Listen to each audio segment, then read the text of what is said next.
বিসমিল্লাহির রহমানির রহিম।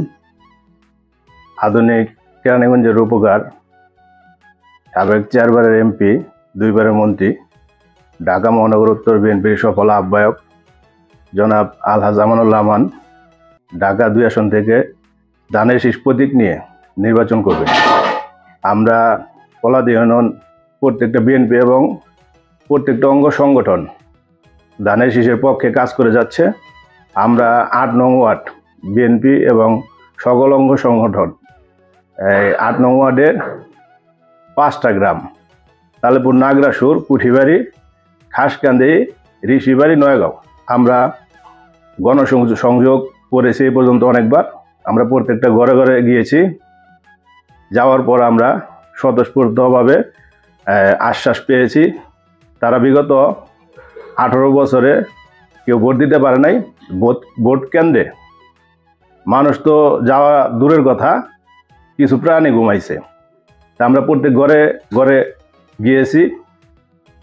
আলহাজ আমানুল্লাহ আমান ভাইয়ের পক্ষে ধানের শীষে ভোট চেয়েছি। তারা কথা দিয়েছে ধানের শীষে তারা বিগত দিনে ভোট দিতে পারে না, এবার তারা ভোট দিবে। আলহাজ আমানুল্লাহ আমান এমন একটা ব্যক্তি যিনি এই কেরানীগঞ্জের প্রত্যেকটা মানুষের হৃদয়ে যার জায়গা, সেই নেতা জনাব আলহাজ আমানুল্লাহ আমান সাহেব। বিগত দিনে আওয়ামী লীগের স্বৈরাচার হাসিনার আমলে উন্নয়ন তো দূরের কথা, তারা কোনো কিছুই করে নাই। একটা জিনিস তারা করেছে, সেটা হইল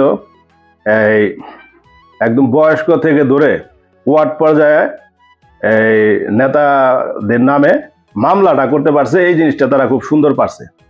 আমাদের তালেপুর, মরাগুনা এবং নাগরাসুর নদী থেকে যে খালটা আসছে এইখান দিয়ে, এই খালটা ময়লা আবর্জনা ফেলে মানে অচল পথে এই খালটা বিএনপি আল্লাহর রহমতে বিএনপি 26 সালে নির্বাচনে বিএনপি ক্ষমতায় আসবে এবং বিএনপি সরকার গঠন করবে। তখন আমরা এই খালটা সচল করব, খালটা সচল করে দিব এবং এই 8 নং ওয়ার্ডের রাস্তাঘাট অসম্পূর্ণ যে কাজগুলি আছে আলহাজ আমানুল্লাহ আমান ভাইয়ের নেতৃত্বে আমরা এই কাজগুলি সম্পন্ন করব। ইতিমধ্যে ঘোষণা দিয়েছে কেরানীগঞ্জকে একটি মডার্ন সিটি, একটি গ্রিন সিটি, একটি সবুজ শহর হিসাবে গড়ে তুলবেন এবং বিগত দিনে আন্দোলন সংগ্রামে তারই সুযোগ্য উত্তরসূরি ঢাকা জেলা বিএনপির সাংগঠনিক সম্পাদক ব্যারিস্টার ইরফান ইবনে আমান অমি সামনের কাতারে থেকে নেতৃত্ব দিয়েছেন এবং ব্যারিস্টার ইরফান ইবনে আমান অমির নেতৃত্বে 2026 সালের যে নির্বাচন, এই নির্বাচনে আলহাজ আমানুল্লাহ আমান ভাইকে বিপুল ভোটে এই কেরানীগঞ্জ থেকে নির্বাচিত করে পার্লামেন্টে পাঠাবো, এই আশা ব্যক্ত করি।